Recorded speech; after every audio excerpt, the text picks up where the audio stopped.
నీ చేతి పనుల్లో, ఉద్యోగంలో, వ్యాపారంలో, పాడి పశువులు, పంటలో ప్రభు తోడుకున్నాడు కాబట్టి స్తోత్రములు చెల్లిద్దాం. మనం సజీవులుగా ఉంచిన దేవుని స్తోత్రములు చెల్లిద్దాం. బిగ్గరగా స్తోత్రం స్తోత్రం స్తోత్రం స్తోత్రం స్తోత్రం స్తోత్రం స్తోత్రం. సమస్త మహిమ ఘనత ప్రభావం మన తండ్రికి కలుగును గాక. ఆమేన్. చేతులు పైకెత్తుతారా? సమస్త మహిమ ఘనత ప్రభావం మన తండ్రికి కలుగును గాక. ఆమేన్. ఎందుకు చేతులు పైకెత్తుకున్నా తెలుసా? మన తండ్రి పైన ఉన్నారు. ఒకవేళ మీ చేతులు కింద ఉంటే ఎక్కడ ఉన్నాడు? మీరు అవతల సహవాసం చేస్తున్నారు. ఉదాహరణకి అపవాదితో సహవాసం చేస్తే మీ చేతులు కింద ఉంటాయి. అలాగే బాడీ ఘనత వెళ్తుంది. మనం చేతులు ఎప్పుడైతే పైకి చెల్లిస్తామప్పుడు దేవునికి ఘనత వెళ్తుంది. అర్థమవుతుందండి.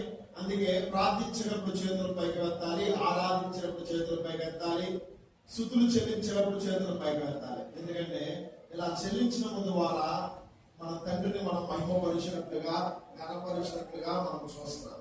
మన పూర్వీకులు, మన భక్తులు వీరందరూ ఎలా ఉన్నారంటే ఎడతగిగా నీకు మహిమపరిచారు. అటువంటి నడిపింపులు దేవుడు మన సంఘమును తెచ్చును గాక. ఆమేన్.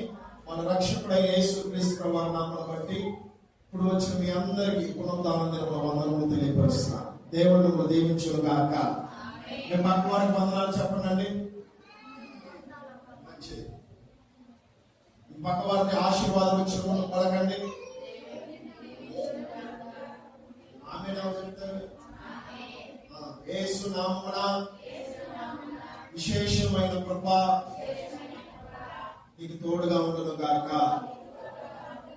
నీ కుటుంబం తోడుగా ఉండును గాక. ఆమేన్. మంచిదండి. రాత్రికాల సమయం మన అంశం ఏంటి? ఈరోజు నేను పడుకునే వాడికి ఏ టైం అని తెలుసా? 4:15 పడుకున్నాను. రాత్రి నుంచి వాక్యం పడుతూనే ఉన్నా. ఒక్కొక్క అంశం ప్రార్థిస్తూనే ఉన్నా. మరలా దేవుడు నాకు బయలుపరిచిన మాట క్రమముగా నడుచుకునే అంశము దేవుడు మరలా చూపించుకున్నాడు. కాబట్టి కొన్ని మాటలు మనం నేర్చుకున్నాం. కొత్త మాటలు.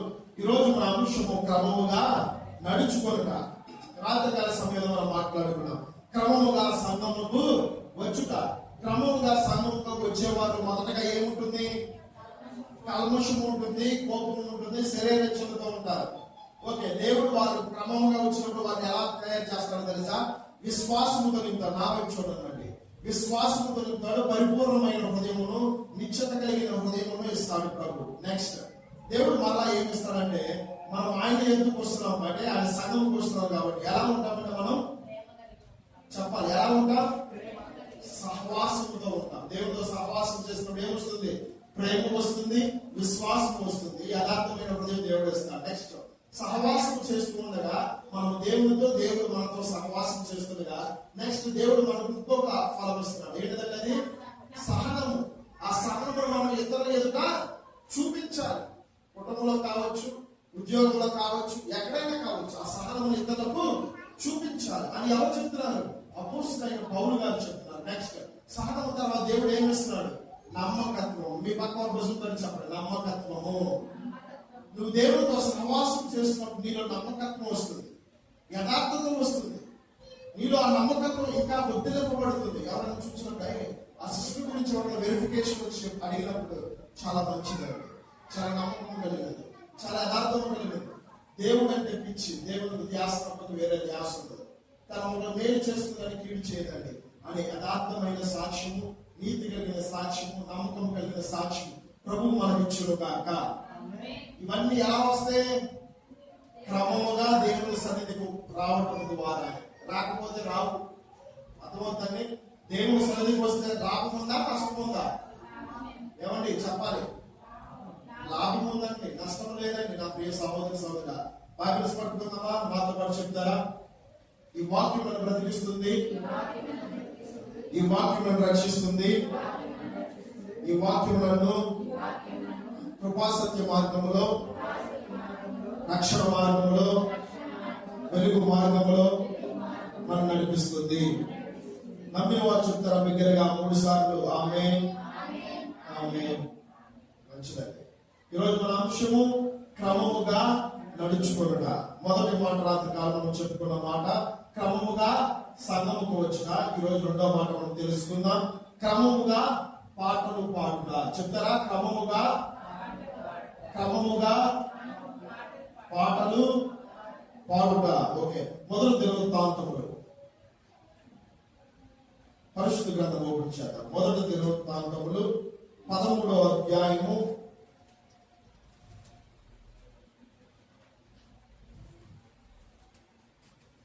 8వ వచనం చదువుదామా? దావీదును ఇశ్రాయేలీయులందరూ తమ పూర్ణ శక్తితో దేవుని సన్నిధిలో పాటలు పాడుచు. దావీదును ఇశ్రాయేలీయులందరూ తమ పూర్ణ శక్తితో దేవుని సన్నిధిని పాటలు పాడుచు.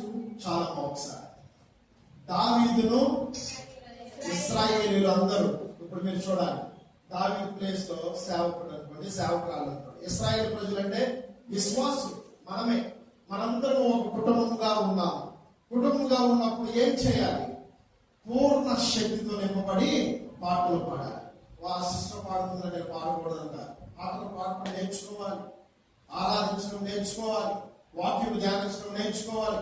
అన్ని విషయంలో గుణలక్ష్యంలో మనం వదిలాలి. వదిలే వారు ఎవరు కుమారులు అంటే దేవుని కుమారులు. వదిలింపబడిన వారు ఎవరు కుమారులు అండి? అది నేను చెప్పలేదు. ఓకే, కాబట్టి ఈ యొక్క మధ్యాహ్న సమయంలో ప్రభు నీతో నాతో మాట్లాడుతున్న మాట, క్రమముగా పాటలు పాడాలి. దేవుని సన్నిధిలో పాటలు పాడాలి. నువ్వు గృహంలో ఉన్నప్పుడు పాటలు పాడాలి. నువ్వు పని చేస్తూ ఉండగా కూడా పాటలు పాడాలి. నేను నా చిన్న సమయంలో మీకు ఒక పాట చెప్పాలని ఆశపడుతున్నాను. నా తల్లిదండ్రులు నన్ను హాస్టల్లో వేస్తున్నారు. సెవెంత్ అడ్వాంటేజ్ హైయర్ సెకండరీ ఒక మిషనరీ స్కూల్లో వేస్తున్నారు. మొదటిలో చిన్నతనం నాకేం తెలియదు. 3rd క్లాస్ నుంచి 10th వరకు నేను అక్కడ చదివి ఉన్నా. సరే, ఇక్కడికి వెయ్యక ముందు నేను బాగా చదువుకున్నాను, ఫస్ట్ ర్యాంక్ ఉన్నాయి. అక్కడికి వెళ్ళిన తర్వాత చదువుకోయింది, అన్నీ పోయింది. భయం. నా ప్లేట్ నేను కనుక్కుంటూ రాదు, బట్టలు ఉత్తుకుంటూ రాదు, ఒంటి నిండా గజ్జు వచ్చేసి. అక్కడికి వచ్చిన ప్రతి ఒక్కరికి ఆ వాటర్ అంతా ఏంటంటే నల్ల మట్టి కాదు, ఎర్ర మట్టి కాదు, బూడిద. అక్కడ అంతా ఉండేది. థర్మల్ పవర్ స్టేషన్ ఉన్నదంతా బూడిదంతా అక్కడ ఉంటుంది. మీరు ఎంత లోతులోనే కానీ బూడిదే వచ్చింది. ఓకే, ఆ బూడిద వాటర్ చేస్తున్నప్పుడు మాకేం కలిగిందంటే గజ్జి వచ్చేది. ఓకే, అక్కడ ఉన్న సప్లోషన్ తెచ్చి ఇచ్చేవాళ్ళు. అలా మాకు స్వస్థత వచ్చింది. ప్రేయర్స్ అలా జరిగేది, అలా విధంగా అయిపోయింది. సరే, 10th క్లాస్కి వచ్చింది.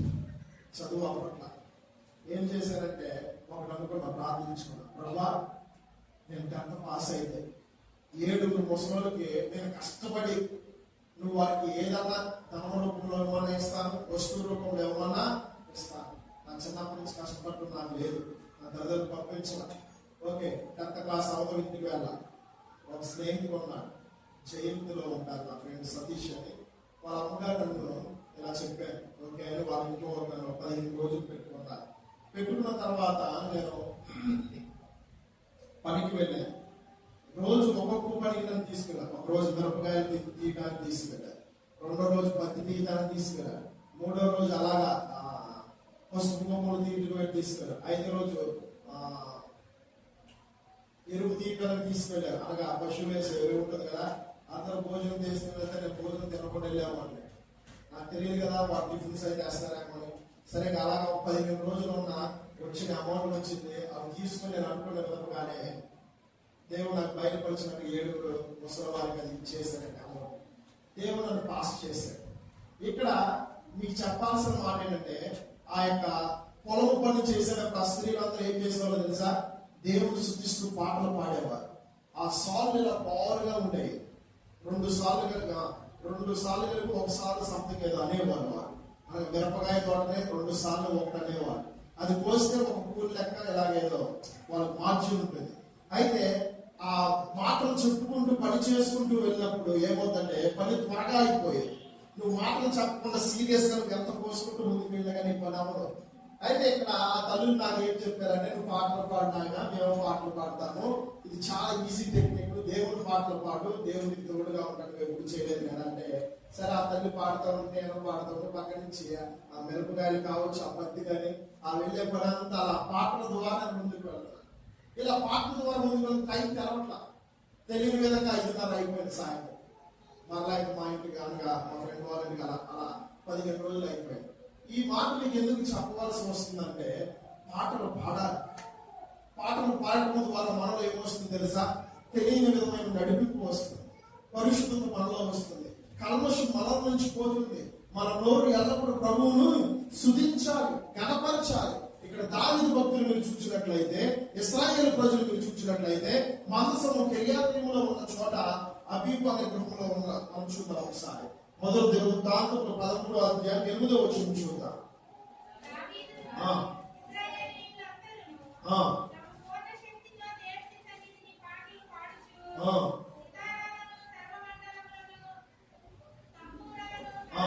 మీకు మాట చెప్పాలి, అవకాశం వచ్చింది కాబట్టి చెప్పాలి, సందర్భం వచ్చింది కాబట్టి. దావీదును తనతో పాటు ఇశ్రాయేలు ప్రజలందరూ పూర్ణ శక్తితో సర్వ మండలములను తంబూర్లను తాళములను వాయించుచు, నెక్స్ట్ బూరలో ఊదుచుండరి. ఇక్కడ ఏం చేస్తున్నారండి? దేవుని స్తుతిస్తున్నారు. వాయిద్యములు వాయించారా లేదా? నేను ఈ సంఘము పక్కకు వచ్చినప్పుడు వాయిద్యములు వాయించబడని కొంతమంది నాకు చెప్పారు. కానీ ఇక్కడ మన పూర్వీకులు ఏం చేస్తున్నారు? దావీదు భక్తులు ఏం చేస్తున్నాడండి? ఇప్పుడు మీకు ఒక మాట చెప్పాలి. వివాహం జరిగింది. వివాహం జరిగేటప్పుడు ఏం జరిగింది? అక్కడ పెళ్లి కూతురిని తీసుకెళ్ళడం ప్రధానం ఏమొస్తాయి? డ్రమ్స్ కొడతారు, నెక్స్ట్ ఇంకా గంజలు ఊపుతారు, చెప్పాలి, తమ్ములతో. సితార మాత్రం పెట్టరు. సితార ఎక్కడ ఉంటుందండి? ఎక్కువ ఫారెన్ కంట్రీస్ లో యూజ్ చేస్తారు. సితార అనగా ఇంగ్లీష్ లో వైలెన్ కదా, వైలెన్ కింద పెడతారు కదా.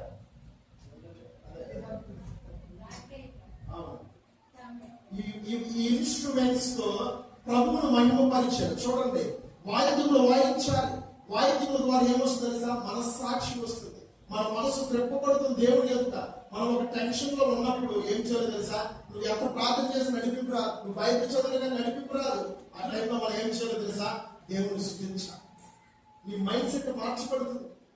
నువ్వు దేవుని గణపరచినట్లే, whenever you glorify God, whenever you praise God, అనగా నువ్వు దేవుని స్తుతించినప్పుడు, మహిమపరిచినప్పుడు నీ నోరు ఎలా ఉంటుందో అభిషేకించబడుతుంది.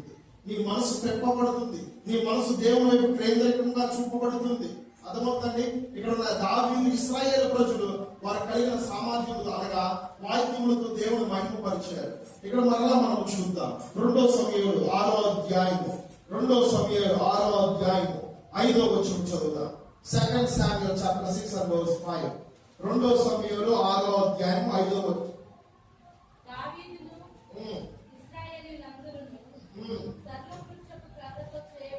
చాలండి. ఆ వృక్షం ఏంటంటే చెప్పండి, గట్టికి చెప్తారు మరొకసారి. ఈ కర్రతో ఇన్స్ట్రుమెంట్స్ తయారు చేస్తారు. ఏం తయారు చేస్తారు? సితారను తయారు చేస్తారు, తంబూరు తయారు చేస్తారు. Every instruments will be used in this wood only. అనగా ఇది 5 వుడ్ అని కూడా మనం పిలుస్తాం ఇంగ్లీష్ లో. ఓకే, ఈ సరళ వృక్షం ద్వారా, ఈ యొక్క చెక్క ద్వారా అనేకమైన వాయిద్యములు తయారు చేసి ఇశ్రాయేలు ప్రజలు దేవుని మహిమపరిచారు. ఎందుకు మహిమపరిచారు తెలుసా?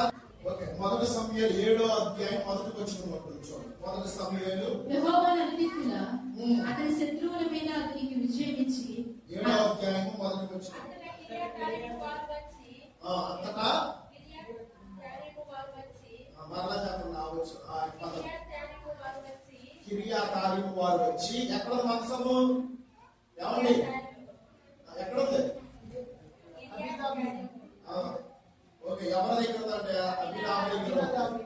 ఓకే, అభినామ్ దగ్గర ఈ మందసము ఉండటం ద్వారా అభినామ్ ఎలా ఉన్నాడు తెలుసా? నష్టపోయాడా? నష్టపోలా. ఆశీర్వదించబడ్డాడు, దీవించబడ్డాడు. క్రమముగా దేవుని మహిమపరిచాడు. క్రమముగా యొక్క మందసము దగ్గరికి వెళ్ళి ప్రార్థిస్తున్నాడు. క్రమముగా పాటలు పాడుతున్నాడు.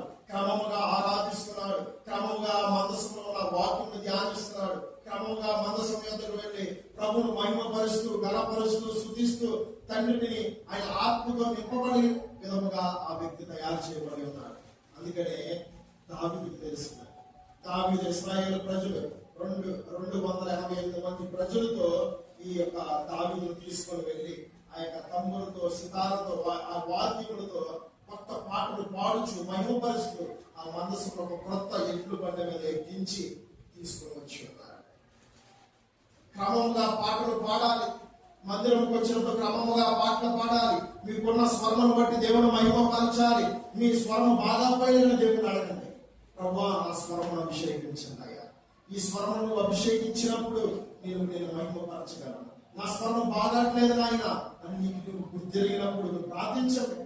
దేవుడు నీ స్వరమును మార్చును గాక. నేను ఈ విధంగా ప్రార్థిస్తా. ఎందుకంటే సేవకు రాకముందు నా స్వరం అంతగా బాగుండేది కాదు. ఇప్పుడు నేను సేవకు వచ్చిన తర్వాత నుంచి పాటలు పాడటం ఉన్నా. అంతకుముందు కూడా నేను పాడేవాడిని, కానీ ఇలా మైక్ లో పాడేవాడిని కాదు. సిగ్గేసేది. అమ్మో నా వాయిస్ ఇంకా అప్ అండ్ డౌన్ వెళ్ళిపోతుంది, 3 విధాలుగా 4 విధాలుగా. ఎవరు అనుకుంటారేమో అని నా ఆందోళన చెందేవాడినండి. కానీ నా దేవుని అడిగే సేవకు వచ్చిన తర్వాత ఆ యొక్క సిద్ధపాటు దినంలో ప్రభుని అడిగా, నాయనా తండ్రి నా స్వరం మీరు అభిషేకించండి. నీ గురించి నేను పాటలు పాడాలి. ఆ 7 దినములను దేవుని ఎదుట ఉన్నప్పుడు ఏ గ్రామం ఏ పట్టణం వెళ్ళాలని నేను అడిగినప్పుడు దేవుడు నేను ఒకటే అడిగా, ప్రభా నేను పాటలు పాడాలని ఆశగా ఉన్నా, నా స్వరం అభిషేకించాను. నేను మహిమపరచాలని ఆశగా ఉన్న, నా స్వరం అభిషేకించాను ప్రభా అని దావీదు అడిగినట్టుగా నేను అడిగి ఉన్నాను. ఈనాడు దేవుడు పాటలు దేవుడు కృపణిస్తున్నాడు. నీ స్వరం బాగాలేదని ఎంతమంది నీకు చెప్పినా నీ పాటలు పాడు. Practice makes mans perfect. అనగా నువ్వు ఎప్పుడైతే పాడుతూ ఉంటావో నీ స్వరం అభిషేకించబడి తీయగా మార్చబడదు గాక. ఆమె నీ స్వరం ద్వారా అనేక మంది ప్రజలు రక్షణలోకి నడిపింపబడదు గాక. ఆమె దావీదు అక్కడ ఇశ్రాయేలు ప్రజలందరూ దేవుని స్తుతించి మహిమపరిచారు వాద్యములతో. కాబట్టి వాయిద్యములతో దేవుని సన్నిధిలో వాయించాలి. మందసమును ముందు పెట్టుకొని వారు ముందు వెళుతూ పాటలు పాడుతూ వాయిద్యం వాయించుకుంటూ తీసుకొని వెళ్ళి ఉన్నారు. ఇప్పుడు చెప్పండి, దేవుని సన్నిధిలో వాయిద్యంలో ఉండాలా ఉండకూడదా? ఉండాలి. పరిశుద్ధ గ్రంథంలో లేఖనంలో రాయబడి ఉన్నారు. కాబట్టి ఈ విధముగా మనం జీవించాలి, ప్రవర్తించాలి. వీటి ప్రకారంగా మనం లోతైన మార్గం నడుపుటకు పరిశుద్ధ ఆత్మదేవుడు మనకు సహాయం చేయను గాక. ఆమేన్. ఓకే, 3వ మాట మనం మాట్లాడుకుందాం. క్రమముగా ప్రార్థించుట. లూకా సువార్త 22వ అధ్యాయము. నాకు హెల్ప్ చేయండి. లూకా సువార్త 22వ అధ్యాయము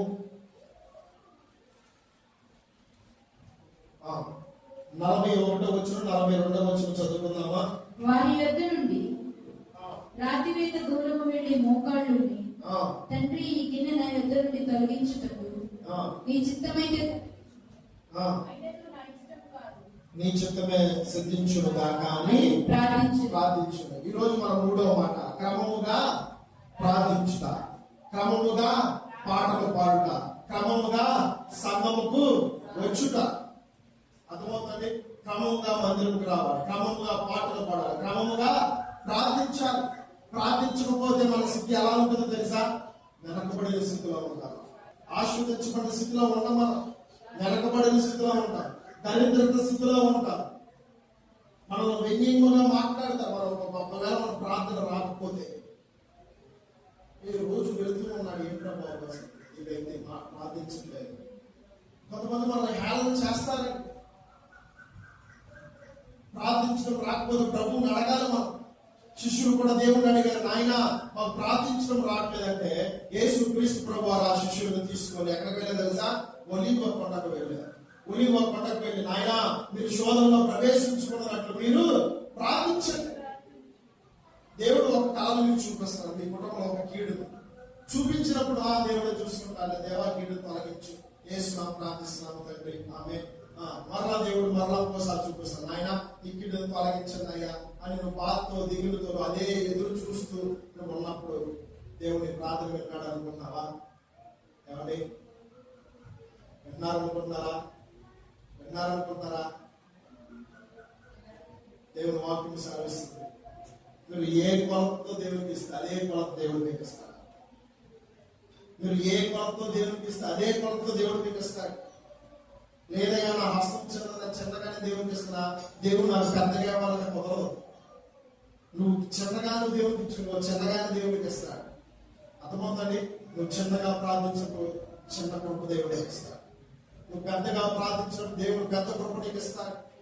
అర్థమవుతుంది? జరగవలసిన కీడు జరగకుండా దేవుడు ఆపుతాడు. నువ్వు ప్రార్థించినప్పుడు నువ్వు శోధనలో ప్రవేశించుకుని ఉండాలంటే ఏం చేయాలి? ప్రార్థించాలి.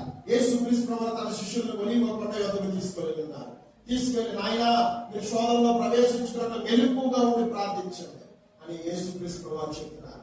యేసుక్రీస్తు వారు చెబుతూ, తండ్రి నీ చిత్తమైతే సిలువ త్యాగం నా యొద్ద నుంచి తొలగించు, నీ చిత్తమైతే అయిన నా చిత్తము కాదు కానీ నీ చిత్తం జరిగించు, ఈ గిన్నెను నీ చిత్తమైన నుంచి తొలగించను ప్రభువా అనే బోధనతో ప్రార్థించు. మరణంలో చూస్తున్నాడు, జరగబోయేది చూస్తున్నాడు విజన్లో, అనగా ఆ దర్శనంలో ప్రభు. కాబట్టి తండ్రికి తన చిత్తం అప్పగించున్నాడు. ఈనాడు మనం ప్రార్థిస్తున్నాడు, తండ్రి నీ చిత్తం నా జీవితంలో జరిగించని అడుగుతున్నామా, నా చిత్తం నేను జరిగించని అడుగుతున్నా. సహోదర సోదర, యేసుక్రీస్తు ప్రభువారు అయితే తండ్రి నీ చిత్తము జరిగించమని ప్రార్థించున్నారు. తండ్రి నా జీవితంలో ఈ కీడును నీ చిత్తమైన తొలగించమని ప్రార్థించి ఉన్నారు. శిష్యులకు అదే నేర్పించి ఉన్నారు. ఒలీవ కొండ వద్దకు తీసుకెళ్ళి అదేవిధంగా మత్తయి సువార్త 6వ అధ్యాయం 11వ వచనంలో చూద్దాం. మత్తయి సువార్త 6వ అధ్యాయం 11వ వచనం. మత్తయి సువార్త 6వ అధ్యాయము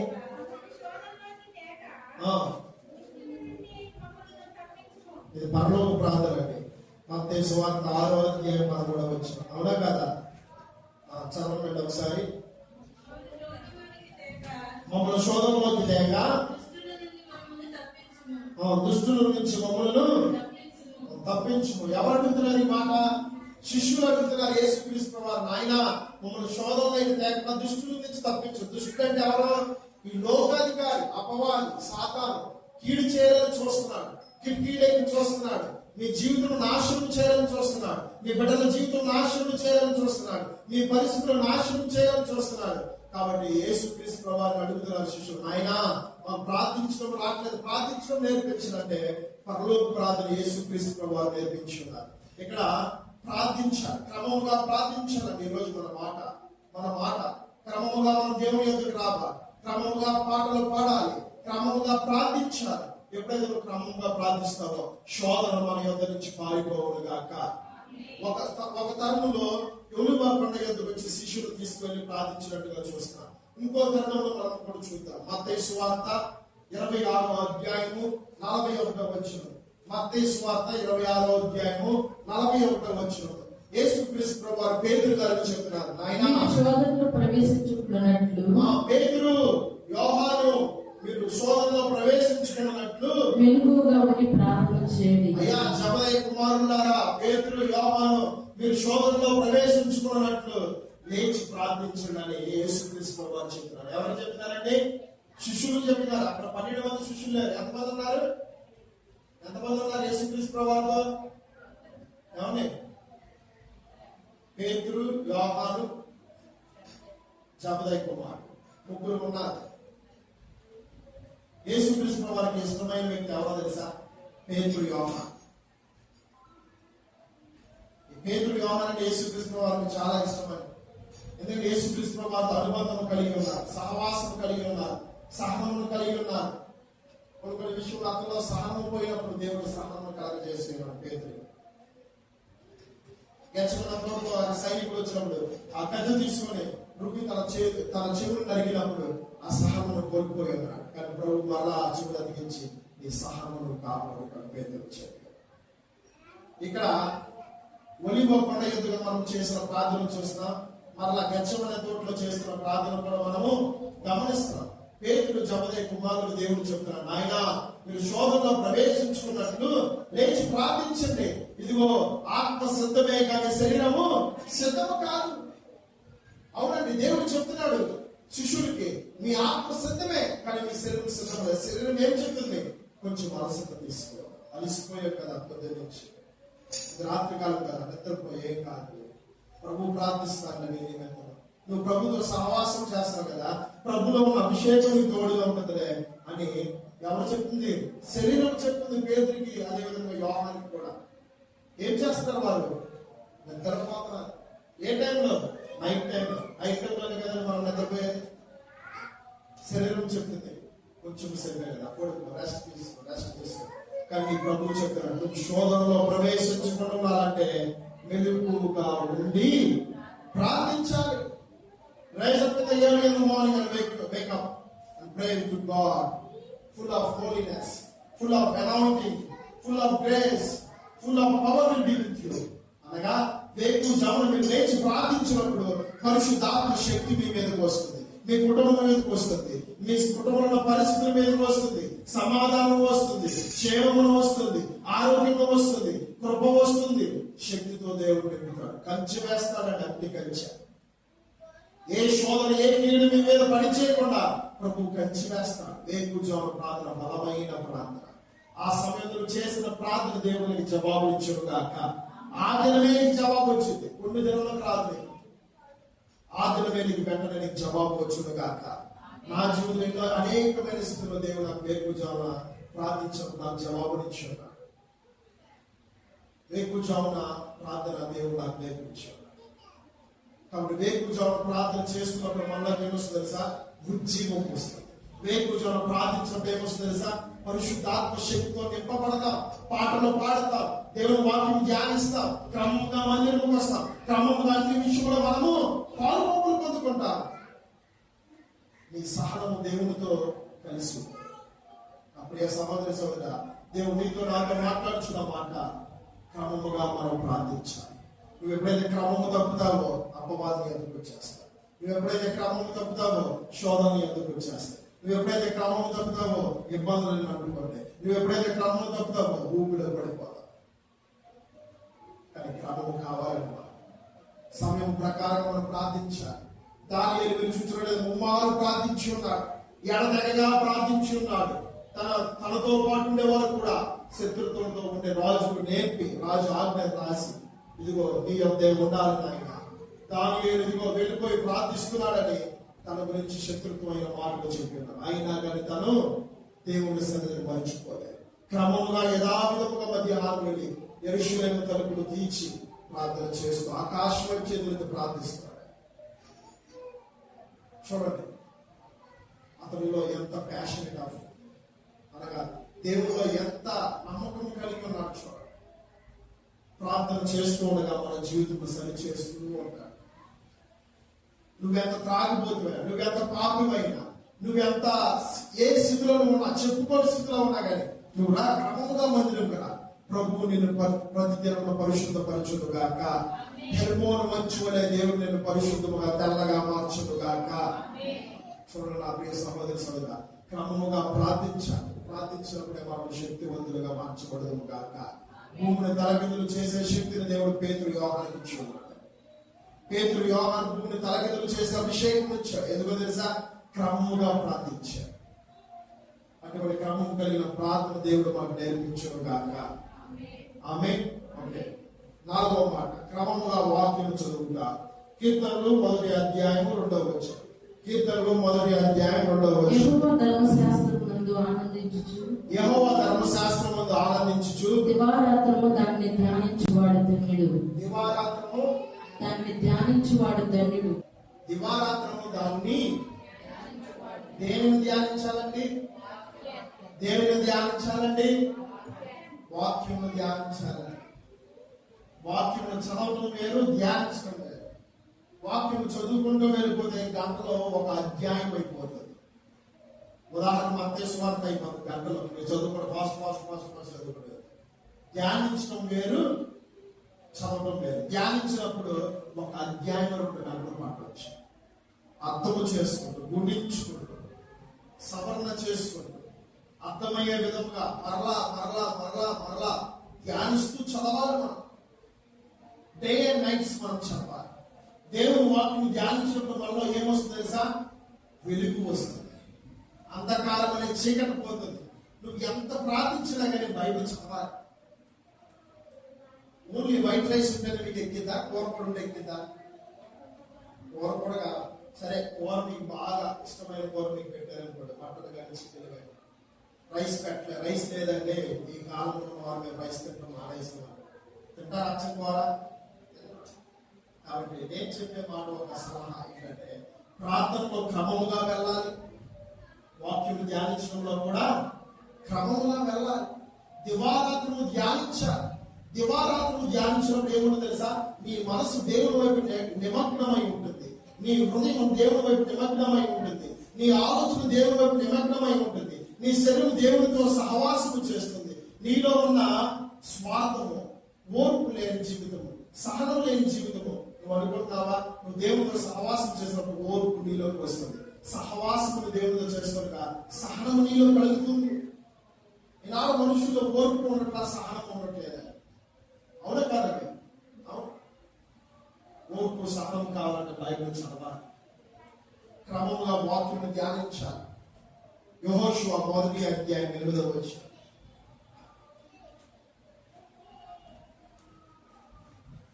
యెహోషువ 1వ అధ్యాయం 8వ వచనం చదువు.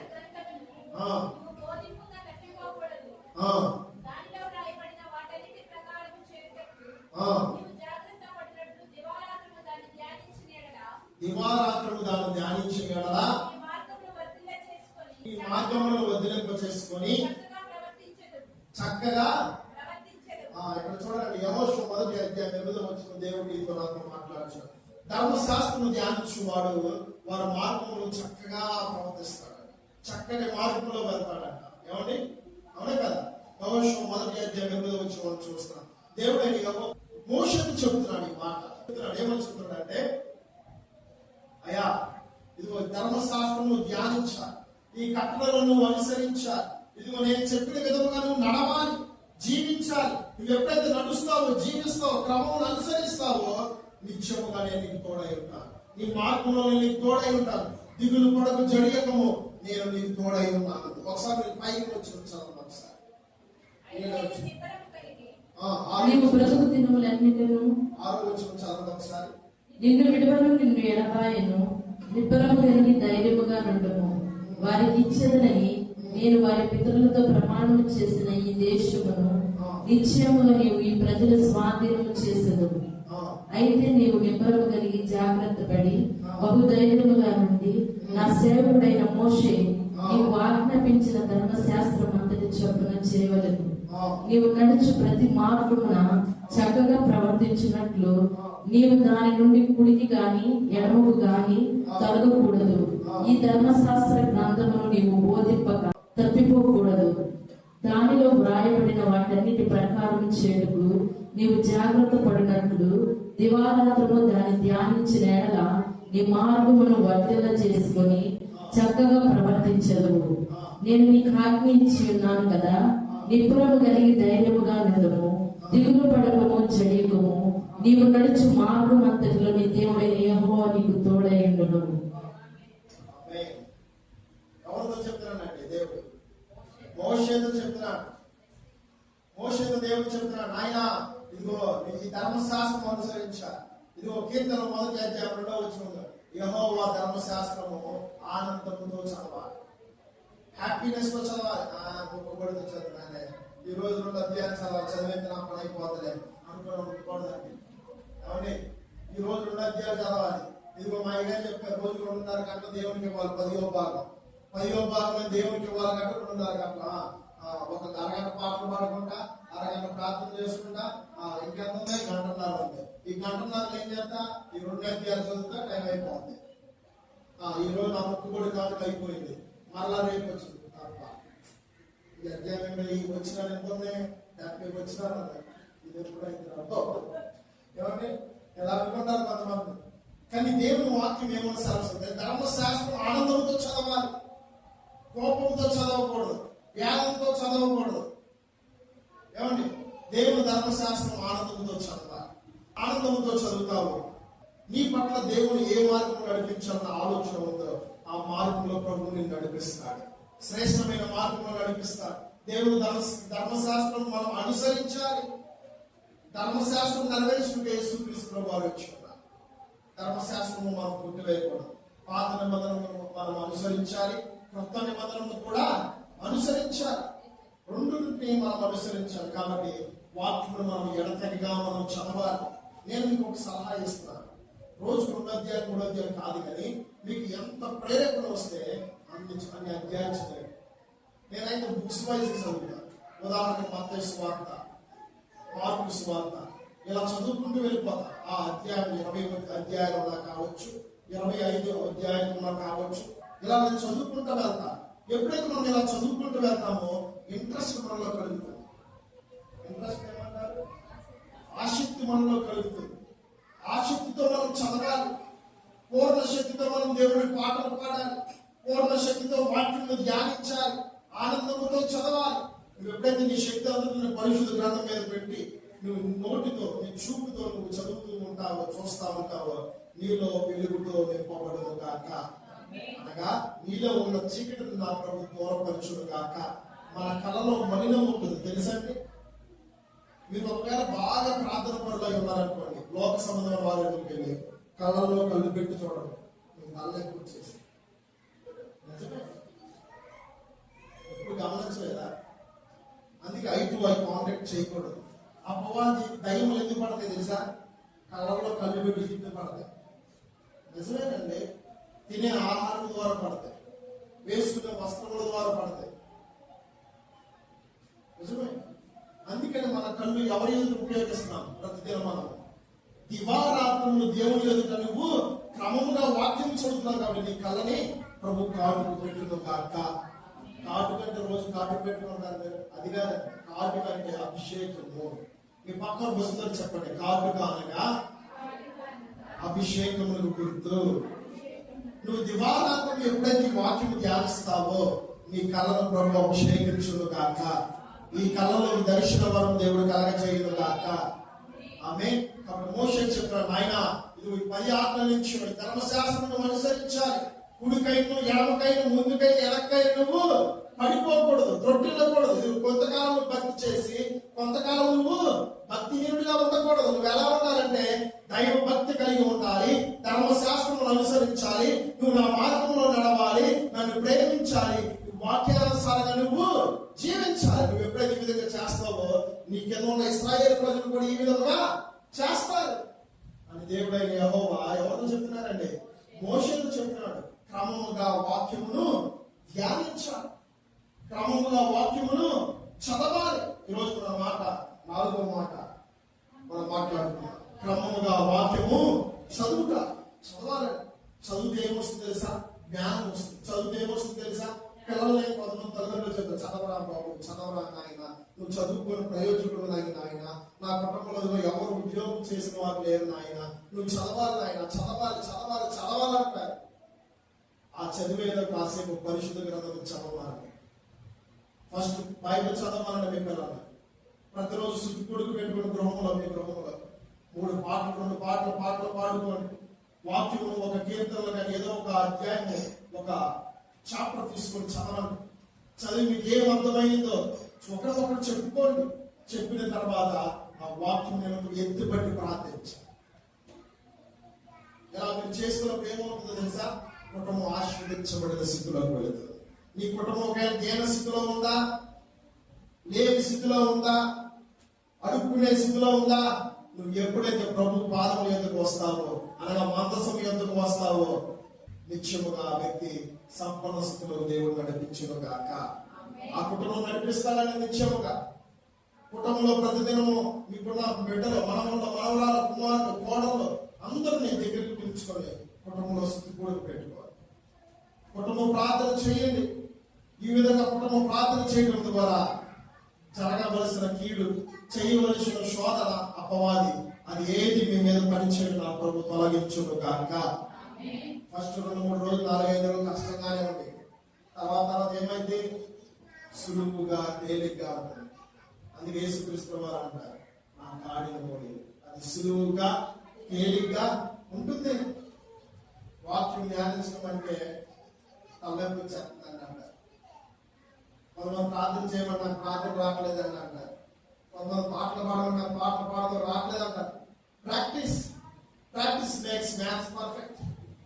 You should have to be perfect in front of your God. నీ ప్రభు ఎదురు నువ్వు పర్ఫెక్ట్ గా ఉండాలి. నీ దేవుడు నీ పట్ల కలిగి ఉన్న వాంఛ ఏంటో తెలుసా? నిన్ను సరి చేయాలి. నువ్వు ఉన్నతముగా ఉండాలి. నువ్వు ఉన్నతమైన స్థితిలో ఉంచాలని ఆయన ప్రణాళిక ఈజ్ డిజైన్. ఆయన కోరిక ఉన్నది నువ్వు పర్ఫెక్ట్ గా ఉండాలి. అపవాది మాత్రం నేను చూస్తే ఇంపర్ఫెక్ట్ గా చేస్తాను. అనగా వాక్యం ధ్యానించకుండా, పాటలు పాడకుండా, క్రమం రానియకుండా, ప్రార్థించకుండా ఈ విధంగా చేస్తాను. ఈ విధంగా చేస్తే మీకు ఏమవుతుంది? నష్టములు వస్తాయి. కాబట్టి నష్టములకు వద్దండి. దయచేసి చేతులు చూడని చెప్తున్నా. మీరు ఆశీర్వాద స్థితిలో, సంపన్న స్థితిలో ఉండాలని హృదయపూర్వకంగా కోరుకుంటున్నారు. ఇలా ఉండాలంటే ప్రతి దినంలో మీరు వాక్యం ధ్యానించండి, ప్రార్థించండి, పాటలు పాడండి, గృహంలో శుద్ధి కూడిక పెట్టుకోండి, ఒక గంట సేపు అయినా కావచ్చు. పాటలు పాడుకోండి, వాక్యం ధ్యానించండి, ప్రార్థించండి. ఇలా చేయడం ద్వారా దేవుని యొక్క కృప నీలో కలుగును గాక. ఆమేన్. 5వ మాట చదువుకుందాం. క్రమముగా కానుకలు ఇవ్వుట. మొదటి మాట ఏంటంటే మనం చెప్పుకున్నది క్రమముగా మందిరానికి రావాలి. రెండవది క్రమముగా పాటలు పాడాలి. నా వైపు చూడండి. క్రమముగా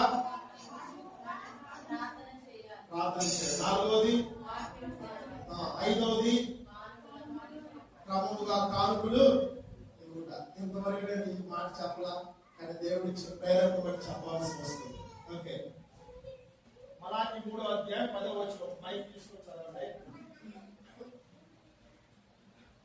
నా మందిరంలో ఆహారం ఉండనట్లు 10వ భాగం అంతయు మీరు నా మందిరపు నిధిలోనికి తీసుకుని రండి. దీని చేసి మీరు నన్ను శోధించిన ఎడల నేను ఆకాశపు వాకిట్లను విప్పి పట్టజాలనంత విస్తారముగా దీవెనలు కుమ్మరించదనని సైనికులకు అధిపతి యెహోవా సెలవిచ్చుచున్నాడు. చాలాసార్లు దేవుడు అడిగాను, నాకు ఎక్కువ శాతం కానుకల గురించి చెప్పడం నాకు ఇష్టపడదు. ఎక్కువగా రక్షణ గురించి చెప్పాలి. ఎక్కువగా అనేక మంది ప్రజలు రక్షించబడాలి, దేవుల్లో మార్పు చెందాలి. అతను మార్పు చెంది ఆటోమేటిక్ గా దేవుని ఆత్మ నిలబడితే క్రమంలో దేవుడు నడిపిస్తాడు. అర్థమవుతండి. క్రమంగా మొదటిగా మీరు సంఘముకు వచ్చే నెలమెల్లగా ఏమొచ్చింది? పాటలు పాడతారు. నెలమెల్లగా ఏం స్టార్ట్ అవుతుంది? మీలో ప్రార్థించడం స్టార్ట్ అవుతుంది. నెలమెల్లగా ఏమవుతుంది? వాక్యం చదువుతారు. నెలమెల్లగా ఏమవుతుంది? కానుకలు స్టార్ట్ అవుతుంది. నా గోల్ ఏంటంటే మెయిన్ ఇప్పుడు మొదటి మనుషుడు ఇప్పుడు రక్షణలోకి వెళ్ళాలి, పరిశుద్ధాత్మతో నింపబడాలి. ప్రతి ఒక్క పురుషుడు, స్త్రీ, మనిషి అనే వ్యక్తి దేవుని ఆత్మతో నింపబడాలండి. ఇక్కడ దేవుని వాక్యం సరస్సు క్రమముగా కానుకలు ఇవ్వుట. ఇక్కడ మనం మలాకి 3:10 వచనం ప్రకారం మనం చూసినట్లయితే నా మందిరంలో ఆహారం ఉన్నట్లు మీరు చూసుకోండి. మీరు చూడండి, ఈ బ్రదర్ కార్యక్రమం ఇది ఒక పాత్ర. ఈ పాత్రలో ఆహారం ఉందా లేదా చూడండి ఒకసారి. ఆహారం ఉందా? లేదు. ఇక్కడ ఆహారం లేదు కాబట్టి ఏముంది? ఇక్కడ మీరు చేసే ప్రార్థన ఎంతుందా? మీరు చేసే ప్రార్థన ఎంతుందా? మీరు ఉన్న స్థితిని దేవుడికి తెలుసు. నా స్థితి నీకు తెలుసుగా అయ్యా అంటారు కొంతమంది. దేవుడికి తెలుసు నీ స్థితి. ఆ స్థితిని కలగజేసింది ఎవడో? ప్రభువేనండి. కొన్ని విషయం దేవుడు అనుకుంటా, కానీ దేవుడు కాదు, అపవాది క్రియేట్ చేస్తున్నాడు. నువ్వు లేని స్థితిలో ఉండటం ఎవరు కలగజేస్తున్నా తెలుసా? సాతాను. అపవాది క్రియేట్ చేస్తున్నాడు నేను ఆ దేన స్థితిలో ఉంటాను, కానీ ప్రభు నిన్ను సంపూర్ణ స్థితిలో ఉంచాలని ఆయన ప్రణాళిక. ఆ డబ్బా ఇక్కడ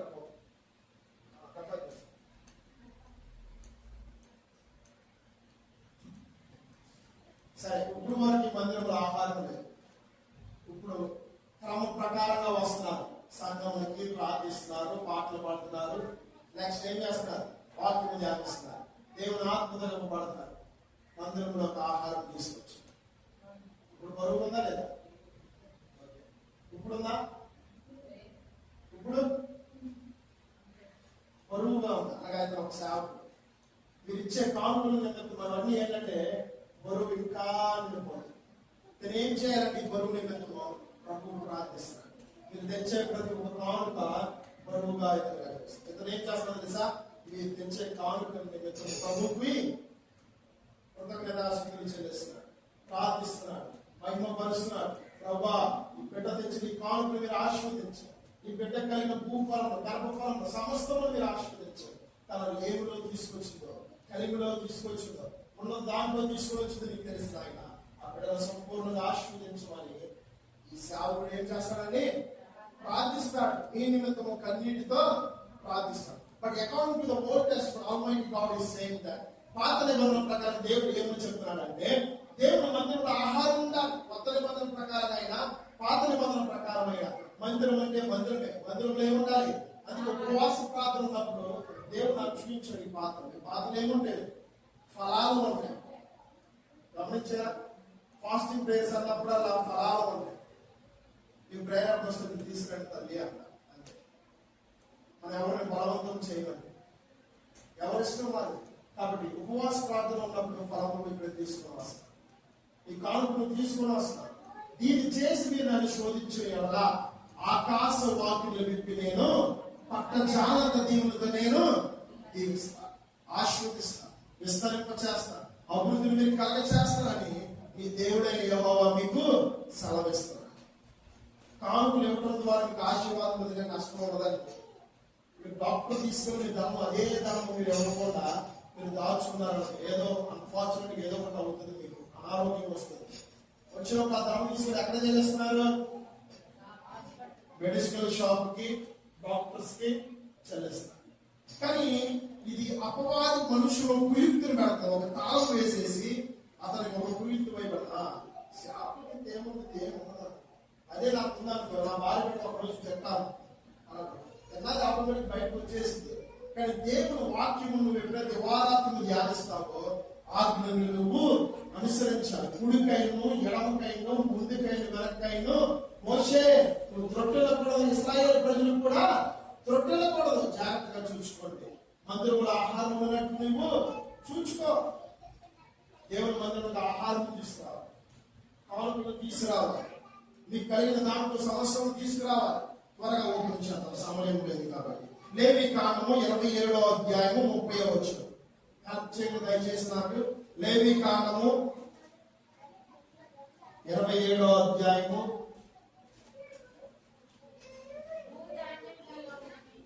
30వ వచనం. గట్టి చదవనమ్మా దయచేసి. భూధాన్యములోనేమి, భూధాన్యములోనేమి, వృక్షఫలములోనేమి, భూఫలములన్నీ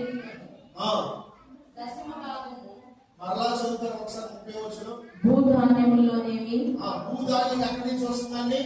మీరు పంట వేస్తారు, అర్థమవుతుందండి. మీరు పంట వేస్తారు, కౌలులు తీసుకున్న కావచ్చు, సొంత ఫలమైన కావచ్చు. మీరు పంట వేసినప్పుడు ఆ పంట పడిన తర్వాత ఏమొస్తుంది? ధాన్యం వస్తుంది. అది ఏ పంట వేసినా ఆ పంటకు తగ్గట్టు వస్తుంది. ఆ ధాన్యం దేవుని మందిరం తీసుకురావాలి. నెక్స్ట్ వృక్ష ఫలములోనేమి, అనగా అప్పుడు ఇక్కడ చెట్లు మనం మన మందిరంలో. నేను ఒకసారి అనుకున్నా ఈ మందిరంకి దానిమ్మకాయ 2 కాసు, అది వేల పాట పెడదామని దేవుడు ఒక ప్రేరణ నాకు కలెక్ట్ చేశారు. తర్వాత వాళ్ళు చూస్తే అక్కడ ఒక కాయ. ఓకే, కానీ ఇక్కడ దేవుడు వాక్యం ఏమో సెలవిస్తుందంటే వృక్ష ఫలంలో కూడా మనం దేవుని ఎదురు తీసుకురావాలి. నీ కలిగిన భూఫలంలో కూడా దేవుని ఎదురు తీసుకురావాలి. నెక్స్ట్ అన్నిటిలో పాపము యెహోవా సొమ్ము, అది యెహోవాకు ప్రతిష్ఠితమగును. యెహోవాకు ప్రతిష్ఠితమగును. లేవికాండంలో మీరు చూసినట్లయితే, ఇంకా సమయం లేదు కాబట్టి నేను ఈసారి దేవుడు నాకు అవకాశం ఇస్తే చెప్తాను. లేవికాండంలో దేవుడు మాట్లాడుతున్నాడు. నీ కలిగిన భూఫలంలో కావచ్చు, గర్భఫలంలో కావచ్చు, ఎక్కడ ఉంటుందో new testament and old testament ప్రకారంగా, పాత నిబంధన కొత్త నిబంధన ప్రకారంగా భూఫలంలో దేవునికి ఇవ్వాలి. ఇటువంటి చూడండి దయచేసి. భూఫలంలో నువ్వు కలిగిన పంటలను దేవునికి ఇవ్వాలి. నీ పంట ఎందుకు నష్టం వస్తుంది? నువ్వు దేవునికి ఇవ్వట్లేదు కాబట్టి నీకు నష్టం వస్తుంది. నీ పంట నిమిత్తం, నీ చేను నిమిత్తం ఎందుకంటే ప్రార్థించే ఒక సేవకుడు, సేవకురాలు ఉన్నారని నువ్వు మర్చిపోతున్నావు. కాబట్టి నువ్వు ఇవ్వలేకపోతున్నావు దేవునికి. నీ కష్టంలో ఇవ్వలేకపోతున్నావు, నీ ఉద్యోగంలో దేవునికి ఇవ్వలేకపోతున్నావు, నీ బిజినెస్ లో దేవునికి ఇవ్వలేకపోతున్నావు. ఇదిగో నీ పాడి పశువులు పంటలు చేతి పనుల్లోది నువ్వు దేవునికి ఇవ్వలేకపోతున్నావు. కాబట్టి నీకేం కలుగుతుంది? నష్టం కలుగుతుంది. దేవునికే ఇవ్వాలి. అర్థమవుతుంది. కైసరుకే ఇవ్వాలి. యేసుక్రీస్తు ప్రభువు కూడా ఈ లోకంలో ఉన్న ట్యాక్స్ చెల్లించారు, ట్యాక్స్ కట్టారు. షెకెము ఒక చాపకన దాంట్లో షెకెము తీసుకుని వెళ్ళి ఆ శిశువుని అమ్మి అది తీసుకువెళ్ళి పే చేసేమని యేసుక్రీస్తు ప్రభువు చెప్పి ఉన్నారు. దేవునికి ఇవ్వాలి. ఇప్పుడు మనం చూపించినట్లయితే మన గృహంలో మనం కరెంటు వేస్తున్నాం, కరెంటు బిల్లు కడతాం, ట్యాక్స్ కడతాం, ఇంటి పనులు కడతాం, ఏ పనులైనా మనం కడతాం. కానీ మనం దశమ భాగం మనం దేవునికి ఇవ్వటం. నేను మీకు చెప్పేదంటే రోజులో 10వ భాగం మీరు దేవునికి ఇవ్వాలి. అనగా మీ రోజంతట్లో 2.5 గంటలు ప్రార్థనతో, ఆరాధనతో, వాక్యం ధ్యానించడంతో, ఎడతెగగా దేవుని స్తుతించడంతో, వాక్యం ధ్యానించాలి, పాటలు పాడాలి, ఆరాధించాలి. ఇలా ఎప్పుడైతే నువ్వు చేస్తావో ఆటోమేటిక్ గా నీకు కలిగిన దాంట్లో దేవునికి ఇస్తావు. నువ్వు బహుశా ఈ విధంగా నువ్వు లేవేమో కాబట్టి నువ్వు దేవునికి ఇవ్వలేకపోతున్నావేమో. నీకు సత్యం తెలియకుండా కుయుక్తులో అపవాది ఆనాడు అవ్వను నడిపించినట్టుగా అపవాది దేవుడు నడిపిస్తాను. జాగ్రత్తగా చూసుకోండి నా ప్రియ సహోదరులారా. ఈనాడు దేవుడు నీతో నాతో మాట్లాడుతున్న మాట, నీకు ఆశీర్వదించబడిన స్థితిలో ఉండాలని దేవుని ప్రణాళిక, నువ్వు సంపన్న స్థితిలో ఉండాలని దేవుని ప్రణాళిక. నీ కలిగిన దాంట్లో భూఫలంలో నువ్వు ఇవ్వాలి దేవునికి. వృక్ష ఫలంలో దేవునికి ఇవ్వాలి. నీ పుట్టిన గర్భ ఫలంలో కూడా బిడ్డలు దేవునికి ఇవ్వాలి. ఒకసారి నేను ఈ విధంగా విశ్వాసంగా ఉన్నప్పుడు నా భార్య అనగా అమ్మగారు ప్రార్థిస్తూ అక్కడ అన్నప్రసన్న చేసినప్పుడు సాక్ష్యం చెప్పి, ఇదిగో నా పెద్ద కుమార్తె మనస్సుని దేవుని సేవ కల్పించేసాను.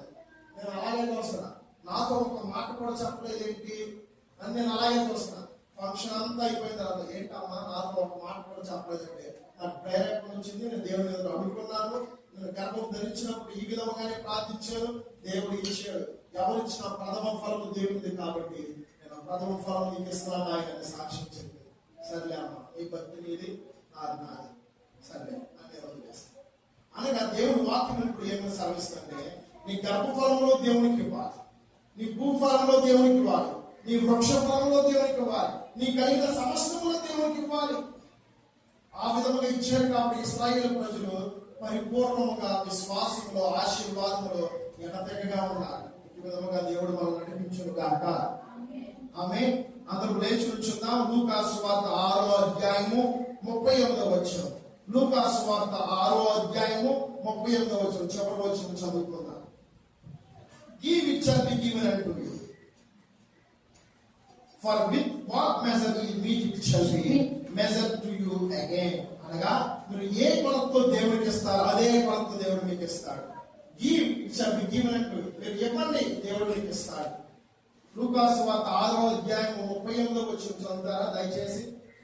క్షమించుడి అప్పుడు మీరు క్షమింపబడుదురు, ఇయ్యుడి అప్పుడు మీకు ఇయ్యబడును. అణచి అమ్మా ఇయ్యుడి ఎవరికి ఇవ్వాలి? మీరు ఇచ్చేది, మీరు ఇచ్చే సేవకులు కదా, నేను నా దేవుడికి ఇస్తున్నాను అని మీరు ఆలోచించి ప్రార్థించుకొని మీరు ఇవ్వండి. ఇయ్యుడి మీకు ఇవ్వబడుతుంది. క్షమించండి, మీకు క్షమాపణ కలుగుతుంది. ప్రేమించండి, మీకు ప్రేమ వస్తుంది. ఇదిగో మీరు ధారాళముగా దేవుడికి ఇవ్వండి, ధారాళముగా దేవుడు మీకు ఇస్తున్నాడు. మీరు మీకు ఏ కొలతతో మీరు ఇస్తారో అదే కొలత దేవుడు మీకు ఇస్తారు. అనగా మీరు ఏ కొలత అనగా మీరు మానుతో ఏం చేస్తారండి? పాత రోజుల్లో కాబట్టి ఏం చేస్తారంటే మానుతో కొలతలు వేసి లేని వారికి ఇదిగో అక్క నాకు ఈ రోజు ఆహారం కావాలి దాని అంటే అదే దాన్ని కొలత వేసి ఇస్తారు. మళ్ళా అదే కొలతని కలిగినప్పుడు తీసుకొచ్చి నా దగ్గర రాచెల్లి అని నువ్వు చెప్తావు. అవునా కాదండి? అదే విధంగా దేవుడు వాక్యం మీతో నాతో మాట్లాడుతుంది. ఇయ్యుడి అప్పుడు మీకు ఇయ్యబడును. మీరు ఏ కొలతతో అయితే మీరు దేవునికి ఇస్తారో అదే కొలతతో దేవుడు మీకు ధారాళంగా ఇవ్వను గాక. చదువుతాం దయచేసి. క్షమించుడి అప్పుడు మీరు క్షమింపబడుదురు, ఇయ్యుడి అప్పుడు మీకు ఇయ్యబడును. అణచి కుదిలించి దిగజారునట్లు నిండు కొలతను మనుషులు మీ ఒడిలో కొలుతురు. మీరు ఏ కొలతతో కొలుతురో ఆ కొలతతోనే మీకు మరలా కొలవబడనని చెప్పాను. చాలండి. ఒకసారి మీ పరిశుద్ధ గ్రంథంలో ఒక కానుకలు తీసుకురండి. ఒకసారి అందరూ రండి దయచేసి. నిండు కొలతతో ఒక తల్లి ఇచ్చేది దేవుడు నిండు కొలతతో ఆపించను గాక. వాక్యంలో ఉన్నది మీకు అర్థం అవ్వాలని ఒక ఉపమాన రూపంగా మీకు ఇప్పుడు చూపిస్తున్నాను. తీసుకురండి దయచేసి. మీ చేతిలో ఉన్న పరిశుద్ధ గ్రంథంలో ఒక కానుక తీసుకురండి.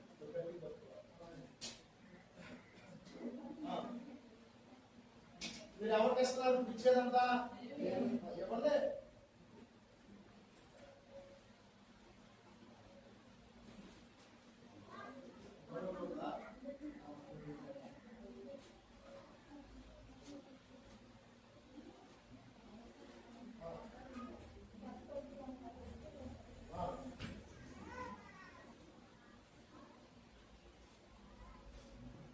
మీరు ఏ కొలతతో ఇచ్చారో అదే కొలతతో దేవుడు మీకు మరలా ఇచ్చును గాక. ఎవరు వారు తీసుకున్నారన్నమా? మీరు ఏ కొలతతో ఇచ్చారో దేవుడు చెప్తున్నాడు. ఇదే విధంగా నిజమేనండి. తీసుకోండి. ఎవరు వాళ్ళు